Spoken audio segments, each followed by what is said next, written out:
It began with a noise, a pitch so deep, so basic, that the human brain couldn't even understand it.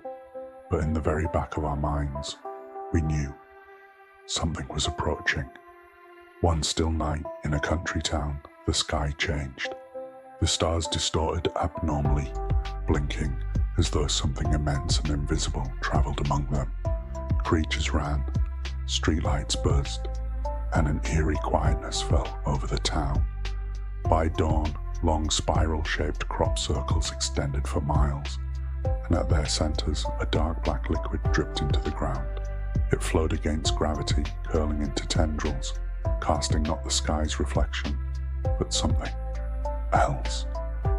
Astrobiologist Dr. Evelyn Carter first realised. "This isn't a hoax," she breathed. "It's a message." Then the vanishing act started. Person after person disappeared. No struggle marks, no signs of forced entry. Only empty uniforms, left where they had just been. Sheriff Holt's voice shook over the radio. "Something's taking them. No footprints, no trace. Just be gone." When night fell, an unnatural eclipse existed in the sky.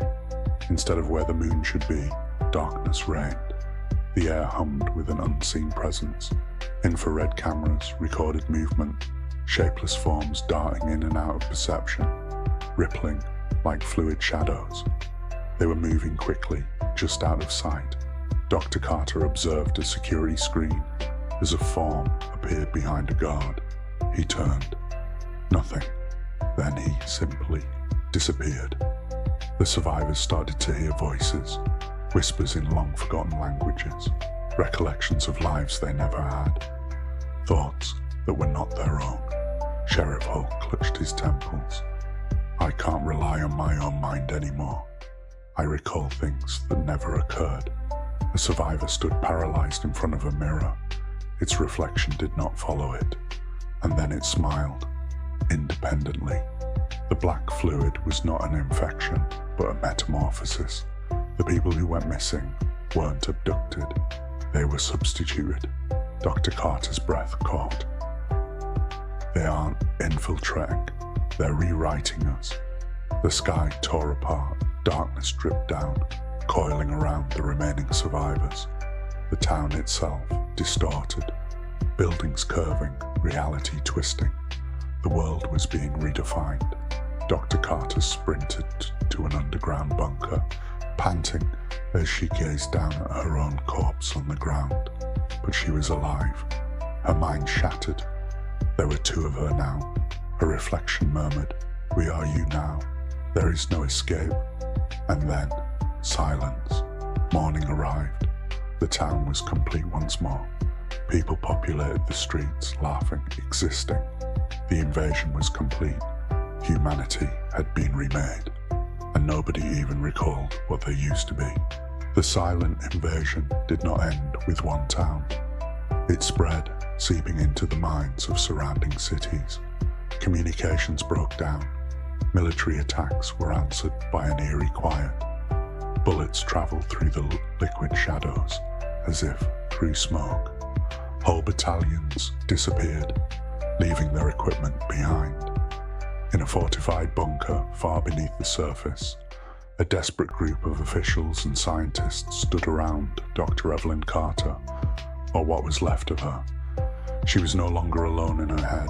The thing spoke through her. "You see this as conquest," the voice declared, empty and multi-toned. "It is evolution." "Why us?" one general demanded. His hand shook on the pistol at his hip. "Your universe is an entrance.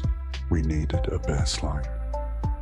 Outside of the building, the earth was rent asunder. Dark tentacles curled toward the heavens, weaving themselves into patterns that human eyes did not recognize. The very fabric of time began to unravel. Time flowed backward, voices preceding statements. The phenomenon of reflection swept the world.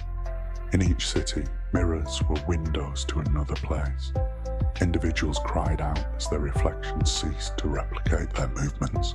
The copies laid their hands against the glass, their eyes without humanity. In one house, a boy sat as his mirror image cocked its head and whispered, "We're here now." Then the glass exploded and the boy vanished. Dr. Carter's awareness drifted through the entity's huge hive mind. She witnessed worlds devoured, rebuilt civilizations that once resisted the invasion. The entities were not evil. They were possessed by an old compulsion to reproduce, to spread. "What becomes of us?" she queried in the collective mind. "You become us," replied the response. "Memories retained. Individuality. Meaningless."